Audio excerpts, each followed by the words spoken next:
अब हमारा क्वेश्चन है क्वेश्चन नंबर 6। क्वेश्चन नंबर 5 तक हम लोग पुरानी वाली वीडियो में कर चुके हैं, जो प्रीवियस वीडियो हमने बनाई है।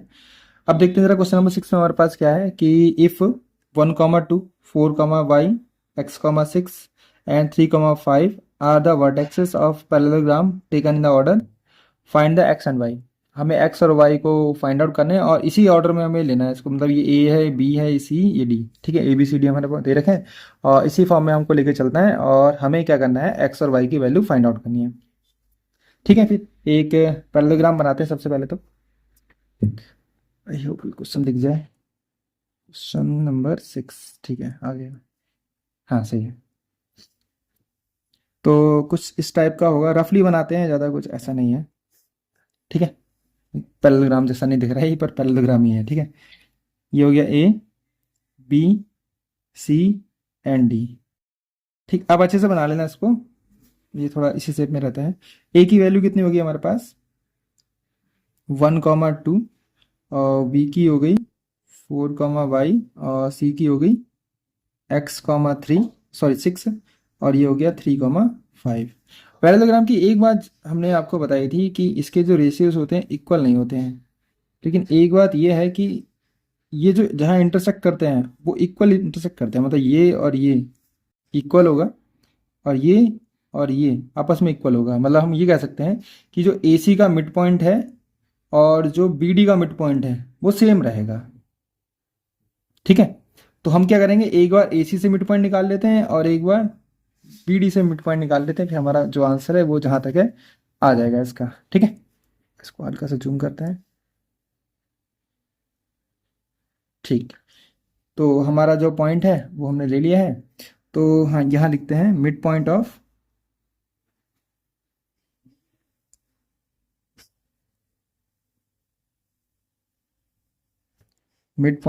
ए B, sorry A C equals to mid point of D B. ठीक है, मिड पॉइंट के लिए क्या करेंगे, x2 + x1/2, y2 + y1/2। इसका मतलब ये हुआ कि अगर हम AC की बात करेंगे तो x+1/2 और 6+2/2।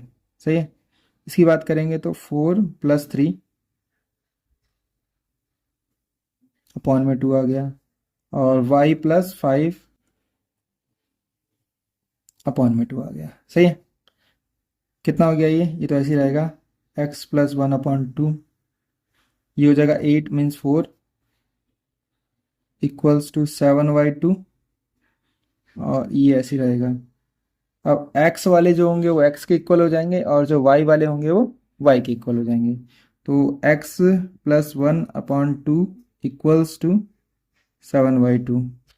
ठीक है, same as y+5 equals to 4। ये तो कट गया और x की वैल्यू कितनी आ गई, 7 - 1 means 6।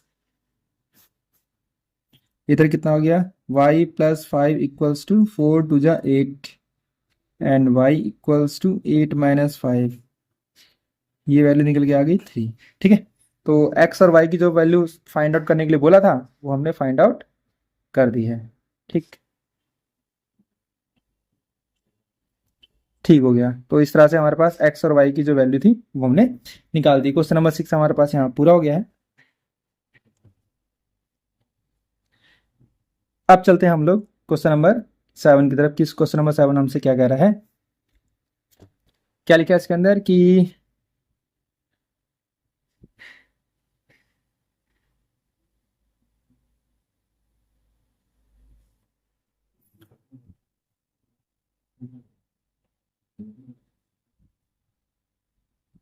Question number 7, find the coordinates of point A where AB is diameter of a circle whose center is 2, -3 and B 1, 4। मतलब हमें क्या करना है, सेंटर दे रखा है उसने, पॉइंट ए फाइंड आउट करना है। ठीक है, देखते हैं जरा कैसे होता है ये। ठीक, तो सबसे पहले तो हम बना लेते हैं एक सर्कल। हम बात कर रहे हैं क्वेश्चन नंबर 7 की। 7 आ रहा है क्वेश्चन नंबर 7। क्वेश्चन नंबर 7 की हम बात कर रहे हैं।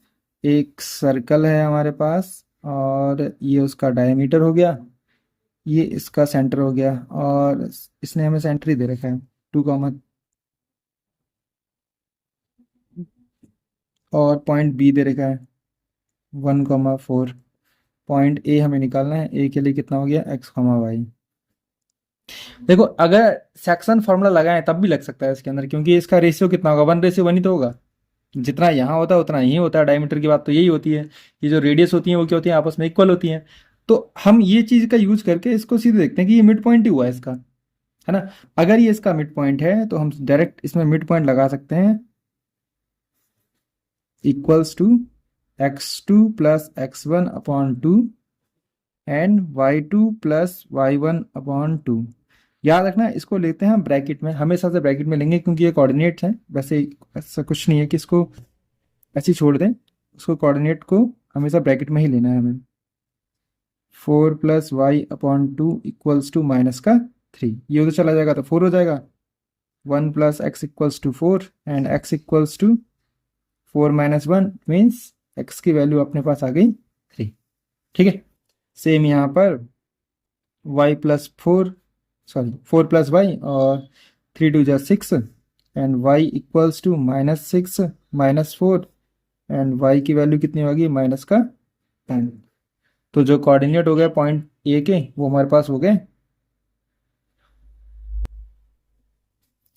क्या हो गए 3, -10। सिंपल क्वेश्चन था, अच्छा था, बढ़िया क्वेश्चन था एक। अगला वाला देखो जरा, क्वेश्चन नंबर 8 की अगर हम बात करें। If point A and B -2 -2 and 2, 4 find the coordinates of the P such that, ये हमको दे रखा है, and P lie on the line segment A B. अच्छा इसने हमको रेशियो नहीं दे रखा, हमको ये बात बोली है कि ए पी इक्वल्स टू 3/7 है ए बी का। तो यहाँ से हम रेशियो निकाल लेंगे और एक जो पॉइंट है पी वो इस रेशियो में कहीं ना कहीं लाई कर रहा होगा। सही है। तो देखते हैं एक बार क्वेश्चन नंबर 8 से। सही दिख रहा है तो क्वेश्चन।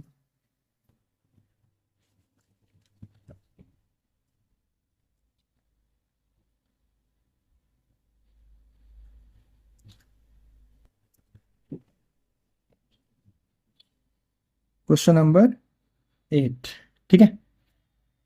तो जो हमको इसने दे रखा है रेशियो, पहले हम उस रेशियो उसी को पकड़ लेते हैं। मतलब ए पी इक्वल्स टू कितना बोला है इसने, 3/7 ए बी बोला है ना। अगर कोई एक लाइन होगी ना तो यहाँ पर ए होना चाहिए, यहाँ पर बी होना चाहिए और यहाँ पर पी होना चाहिए। तो जो ए बी है उसको हम क्या ले सकते हैं, A P plus P B. तो ऐसे ही इसको ओपन कर लेते हैं, A P plus P B. 7 अंदर आ जाएगा तो 7 AP हो जाएगा।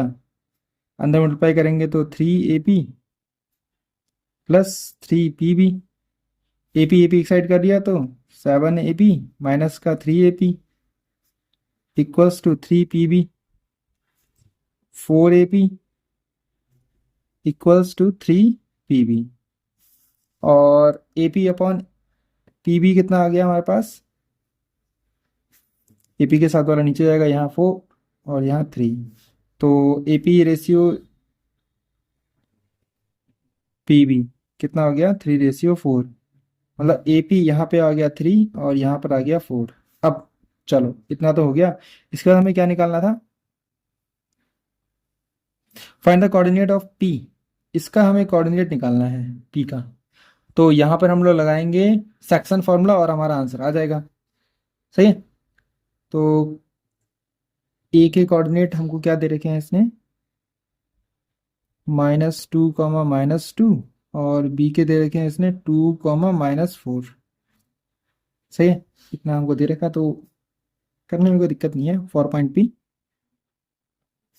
For point P equals to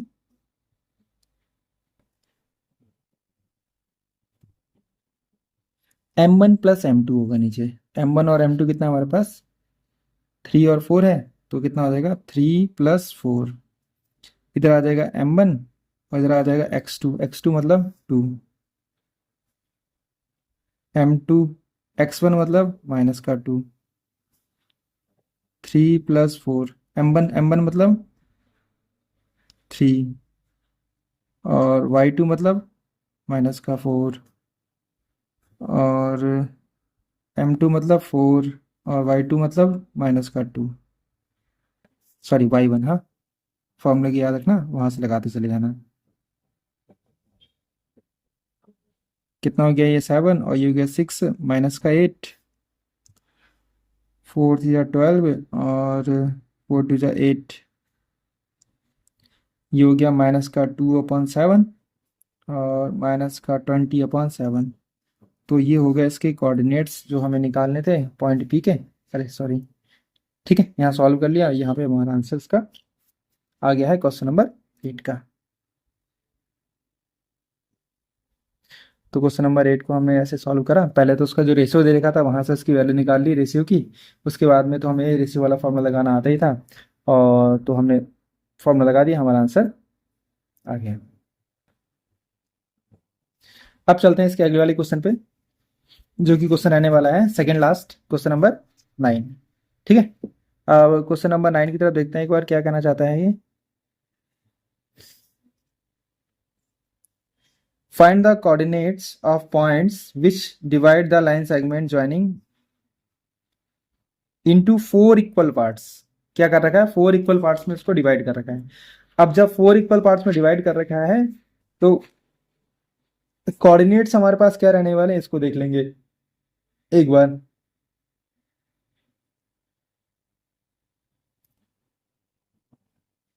चलिए करते हैं इसको, क्वेश्चन नंबर 9 को थोड़ा स्पेस चाहिए।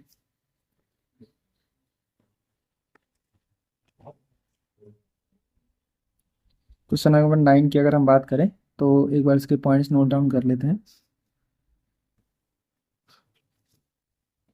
एक लाइन है हमारे पास और इसमें पॉइंट है एक ए, ये क्या हो जाएगा -2,2, और एक पॉइंट है इसके अंदर बी, ये हो जाएगा हमारे पास 2,8। ठीक है, अब इसकी जरूरत नहीं पड़ेगी, हमसे ये बोल रहा है कि 4 इक्वल पार्ट्स में डिवाइड कर देना है इसको। ठीक है, तो 4 इक्वल पार्ट्स का मतलब क्या हो गया, ऐसे ऐसे 1 2 3, ट्री सेक्शन में तो काम बन रहा था, यहाँ पे क्या हो गया, इनको ऐसा देना पड़ेगा इसको। अब देखो जरा हम क्या कर सकते हैं, 1 2 3, ये तो 3 ही पार्ट हुए इसके, हमें क्या करना है, इसके 4 पार्ट बनाने हैं। मतलब हमने जो लाइन खींची है वो लाइन गलत हो गई है, इस लाइन को हमें सही करना पड़ेगा। 4 इक्वल पार्ट्स का मतलब कितना हो जाएगा, एक पॉइंट तो बीच में आ जाएगा, सही है, और एक पॉइंट हमारा यहाँ आ जाएगा, एक पॉइंट हमारा इसी पे ले लेते हैं। ठीक, तो 1 2 3 4, अब इसके 4 पॉइंट्स पूरे हो गए, ये वाला जो बीच का है ये नहीं है कुछ भी। ठीक है, तो अगर हमारे पास ये 4 पॉइंट में डिवाइड कर रहे हैं तो हम देखें जरा एक बार, ये वाला जो पॉइंट होगा बीच वाला, है ना, ये जो बीच वाला पॉइंट होगा इसके इधर भी 2 है, इसके इधर भी 2 है, मतलब ये क्या जो पॉइंट है, ये पॉइंट इसका मिड पॉइंट जैसा दिख रहा है, तो ये क्या हो जाएगा, इसका मिड पॉइंट हो जाएगा। अगर ये मिड पॉइंट है तो इसका नाम दे देते हैं हम पी। ठीक है, और इसको देखो ए और पी के बीच में क्या है, ये वाला पॉइंट पड़ रहा है, ये वाला पॉइंट पड़ तो रहा है लेकिन यहाँ भी बना है यहाँ भी बना है, मतलब इसको हम दे सकते हैं क्यू, मतलब ये भी इसका मिड पॉइंट हो जाएगा। सेम है, पी और बी में क्या पड़ रहा है, मिड पॉइंट पड़ रहा है ये, तो इसको हम दे देते हैं पी क्यू और इसको दे दिया हमने आर। मिड पॉइंट्स लगाएंगे हमारा आंसर बहुत जल्दी आ जाएगा। ठीक है, लिखेंगे point P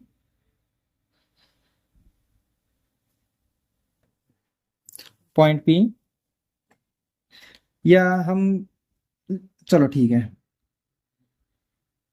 for point P करते हैं और मिड पॉइंट लगा देते हैं, तो कितना हो जाएगा हमारे पास, x2 प्लस की जगह माइनस हो गया अपॉन में 2, 8 + 2/2, कितना आ गया 0,5, तो ये 0,5 आ गया। ठीक है, अब इसमें और इसमें लगा देते हैं, फॉर पॉइंट क्यू कितना हो जाएगा 0,0 minus, sorry plus minus minus upon में 2, 5 + 2/2, -1/7/2। सही है, बहुत जल्दी निकल रहे हैं तो पॉइंट्स। 4 पॉइंट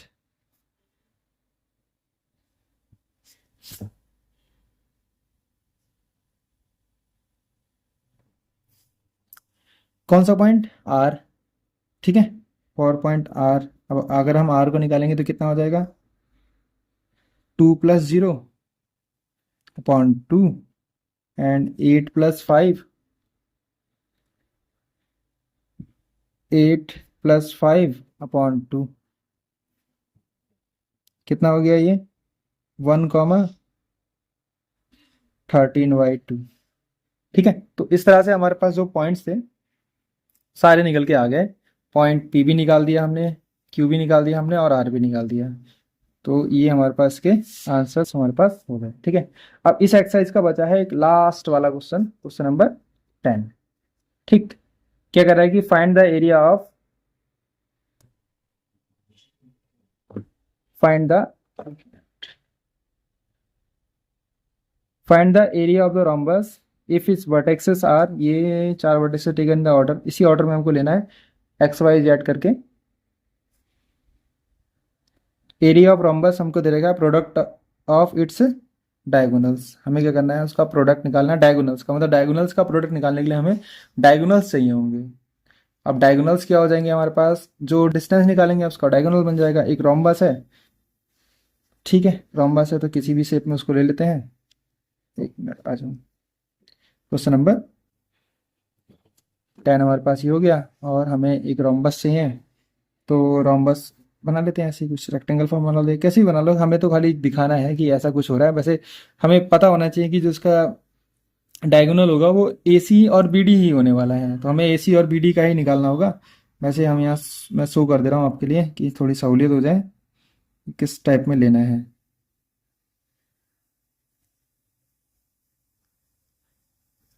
ठीक है, एक तो लेना है ए सी, डिस्टेंस ऑफ ए सी, और एक लेना है हमको B D, distance of B D. ठीक है, तो ए सी कितना हो जाएगा हमारे पास? 3+1 0 -4 इक्वल्स टू 4+2। ये फॉर्मूला पहले लगा रखें तो इतना ज़्यादा हम कर नहीं रहे, आराम से हमको आ भी रहा है। स्क्वायरिंग ऑन बोथ साइड करते जैसे इक्वी डिस्टेंस वाले क्वेश्चन किए थे वैसा ही है सब। कितना हो गया ये? 1 मिनट। हम क्या कर रहे हैं ये, हमें इनको अलग अलग निकालना चाहिए, क्योंकि इसने हमसे बोला था ना कि हमें ये लगाना है एरिया ऑफ रोम्बस। हमें ए सी चाहिए और बी डी चाहिए, अलग अलग चाहिए। ठीक है, तो यहाँ से इक्वल का साइन हटा लेते हैं और रूट फॉर्म में ही निकल के आएगा। तो मतलब जो ए सी की वैल्यू कितनी हो जाएगी हमारे पास? 4 का स्क्वायर प्लस 4 का स्क्वायर, रूट में रहना चाहिए। 16 + 16। ठीक है, 16 का 4 बाहर आ जाएगा, मतलब 4√2 हो जाता है जहाँ तक है। ठीक, ऐसे हमें बी डी चाहिए होगा, तो बी डी हमारे पास कितना आ जाएगा? 4+2। 4+2 मतलब कितना हो गया? 6 का स्क्वायर प्लस 6 का स्क्वायर। ठीक है, इसी नहीं आया वो। अब यहाँ पे हमारे पास क्या हो गया? 36 + 36। 36 में भी क्या होता है? 6 बाहर आ जाता है और अंदर बचता है √2 यूनिट। अब जो उसने कहा था हमको वो निकालना था, हम इक्वी डिस्टेंस में पता नहीं कहाँ घुस गए थे। तो देख लेना, ये एसी की वैल्यू है, ये बीडी को अलग अलग करके ही निकालना है। ठीक है, दोनों को एसी और बीडी हमने बाद में अलग कर दिया उसको। अब जो इसने बोला है कि एरिया ऑफ रोम्बस, ठीक है, area of rhombus equals to 1/2 product of diagonals, मतलब A C multiply by B D. ठीक है, अब ए सी कितना है हमारे पास? 4√2 मल्टीप्लाई बाय 6√2, 1/2 और 24, √4 का मतलब 2, कट गया, कितना बचा ये? 24 स्क्वायर यूनिट। ठीक है, इसी तरह से हमारे पास ये जो एक्सरसाइज है 7.2 यहाँ पे कंप्लीट हो गई।